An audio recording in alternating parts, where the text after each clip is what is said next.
Nolan Willett's Old Man Stories, and my friend Paul Holten and his visit to Haiti. Nolan Willett's Old Man Stories. I'm here with my friend Paul Holten. And Paul has the fortune and the misfortune of being an MD. It's sort of a two-sided sword. Actually, to clarify, I'm not an MD. Oh, you're not? I thought you were. I am a DO. A DO, this is, okay, and a DO is... Doctor of Osteopathy. Okay. So, I don't know if you want to get into it, but I could give you a... I get this question. Give me a little... I get this question a lot. Now you'll have it recorded. You can just show them that. So we'll watch the video. There you go. So a DO is Doctor of Osteopathy. Osteopathy is a philosophy started by Andrew T. Still in the, 1700s or something, where in addition to prescribing medical,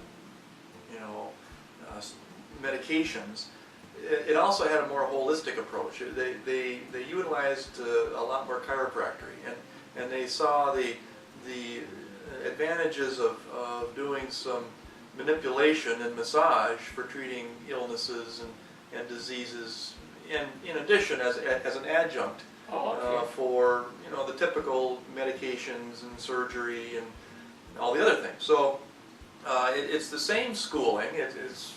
I went through 4 years of college at St. Olaf, and then I went through 4 years of osteopathic medical school after I graduated from college.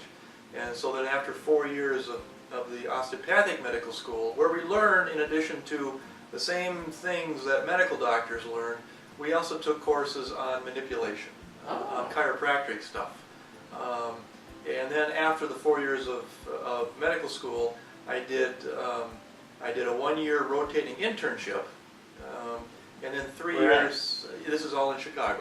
This is all in Chicago Osteopathic Medical School, or hospital, I should say. So 1 year of rotating internship, and then 3 years of internal medicine residency. So it's the same education process, but in addition, I learned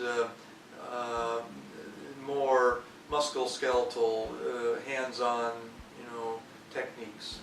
So it's made me more open-minded to using chiropractic and meditation and acupuncture and more adjunctive treatment options. So it's holistic health. It's a little more holistic. To be honest with you, when I first came out, I was doing some manipulation, but I don't get time for that anymore. I'm in the business.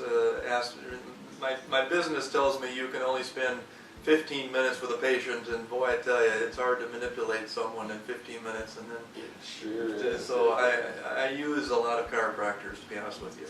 Okay. So that's just in a nutshell what the differences are. So I'm a doctor of osteopathy. Okay, and you're telling me about your journey. Yes. To Haiti. Mm-hmm. And you took this skill down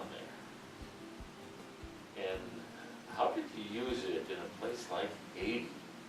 Well, I've always wanted to do a medical mission trip, and so I sent my feelers out with my cohorts at the hospital, because a lot of my cohorts were doing medical mission trips in Mexico and Central America and Haiti and other third world countries, and so an opportunity came up with Alina Hospital down in the Twin Cities. Every year sponsors a medical team to go down to Haiti. They work with one company down there, and they send their doctors to spend a week at a time down at the Haiti hospital, and they needed a general internist, so they asked around if any internal medicine physician was interested in going, and I jumped at the chance. Oh wow! So I went down with there was probably 20 of us, including emergency room physicians, respiratory technicians, registered nurses, pharmacists, and a general surgeon, and then myself. So there's about 20 of us that went down to this one hospital down in Haiti. And it was the major hospital in Haiti.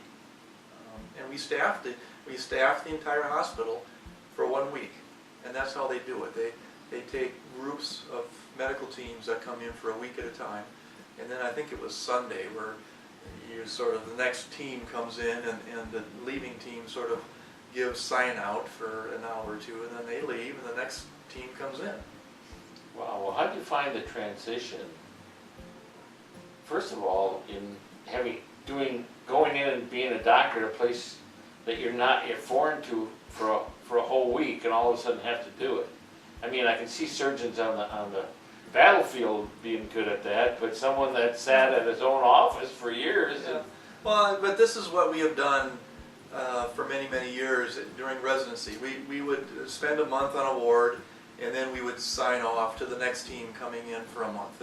And so this is very common, and I did it for a number of years when I was going through my training of sign-offs, and so I was pretty comfortable, and I think most physicians are reasonably comfortable in signing off for that. You know, we talk about each patient. We're standing at the bedside, and oftentimes the family is sitting there, and we talk about the medical issues and the medications and the potential things to look out for. And we spend about 5 minutes on each patient, go to the next bedside and talk about that patient. So I think it's good for the patient to hear, and the families, the patient's family to listen to, and that's how we do sign out. Wow, okay. Tell me, down there, do you hear much music? Do you hear different music than you hear up here? Oh boy. I wanted to throw a little curve at you because they have cool music down there. Yes, they do. I was stationed, and I say stationed, I mean I spent the entire week in the hospital compound. So I was not able to get out much out into the community. Because it was not a real safe community at nighttime. During the daytime it was pretty safe, but at nighttime they didn't want us outside the compound. Yeah. So I really didn't get into the the street level stuff that goes on, which is where culturally they live, doing their songs and dances and different things. But in the hospital, it was very interesting. Families would come and they would stay and they would sleep on the benches outside the hospital until their family member got better, and they would take them home. And the family members were responsible for for feeding their relative who was in the hospital and bathing them and transferring them to the the commode and whatnot. So the family was very involved in the care of the patient. So because the family was there for sometimes maybe up to a week, they had the responsibility of their own entertainment. So they would sing their native songs, they'd be dressed in their native dresses. That's what I wanted to hear. Yeah. And church every morning at 7 o'clock in the morning, all the family members would go to this little area that was designated as their church and do their singing. Isn't that cool? Yeah, yeah, it was very neat. And in Haiti, which are the Haitians are of French descent. Now it's been 2 years since I've been to Haiti. Actually, 2.5 years. This was I went down there 2.5 years ago, so I may have gotten a little bit of my history. It's starting to leave me. That's part of old man's story. Yes. You get to color it a little. You get to color it. But they were colonized by the French. From Africa, and I forget what part of Africa that they came from, but it was a French colony, so they spoke kind of a French dialect, so I didn't, they didn't speak English. They were speaking a French dialect, and so they had this sort of neat ring to it when they were singing and talking, and so it was. So I didn't understand what they're singing about, but I could use my imagination and sort of put my own thoughts to what they're singing about. It's kind of a fun experience. Isn't it? Isn't it? Okay. I've never been to Haiti. However, I've been to Sudan and Uganda and attended churches there and listened to them, and they have a beat that moves your soul. Absolutely. Don't they? They sure do. And it's very soothing and rhythmical, and really fun to listen to. Okay. Here's another question. Okay. Are the smells different You're asking me questions I would have never dreamed of that you would come up with. Are the smells different? Well, I don't. I mean, again, I spent 12 to 14 hours in the hospital. You're in a jungle area, though, so you should have had a different aroma coming off the. Well, I was in Port-au-Prince. So you're right in. I'm right in the city. Oh, okay. So, were the smells different? Only what was waffling up from outside the compound, the walls, because that's where they would do their cooking and they were selling their wares. And so I would be smelling what they're trying to sell, and little plantina and plantain. But nothing that really bowled me over, I guess. Not that I recall. Because again, I was in the hospital quite a bit of the time. Okay, tell me this: did you hear more laughter down there than you hear here? They were so grateful for what they had, even though they had hardly anything. They were always smiling and grateful for anything that outsiders or volunteers were able to offer them, so that they were always smiling. And a smile goes so much further than some harsh words, and so it really helps out with communication. But I tell you, they sure smiled. They were a smiley group. Okay. I always get a mystic magic note. Was there any mystic magic down there? Well, I mean, actually, they were very involved with mysticism. And I don't know if that's the right term, but part of their religion was voodooism. Yeah. And Sunday mornings, there would be a group that comes in that were singing, and these were young people, probably early 20s, and the girls were probably 15, 16, 17 in their best Sunday outfits, and they were singing their mystic songs, and it was a voodooism.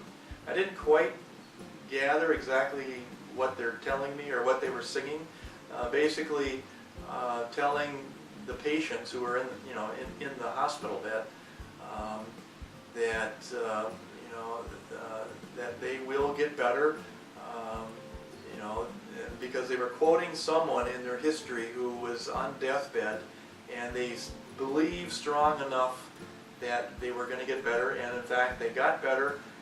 So that's what they were singing to these patients in the bed, that if your belief is strong enough, you will get better. Oh, cool. And you just called me one of my attitude products. I can say that. It was, it was. They were so well dressed and so well, mannered, singing their songs, and it was like a church service, right? That they brought right into the hospital. Oh, wow! It was really neat, very powerful and uplifting. What did you bring back? What thing you really felt? A feeling. Tell me a feeling you brought back that you sort of carry around and look at every once in a while. Oh, just the positive attitude that here's people that had absolutely almost nothing. They had hardly any money. They didn't know oftentimes they didn't know where their next meal was coming from, but they were so grateful for what people were helping them with, and always smiling and always laughing. And the laughter going on in the hospital, which was, it's not a very uplifting place sometimes, but the amount of smiles and laughter and talk was just very encouraging.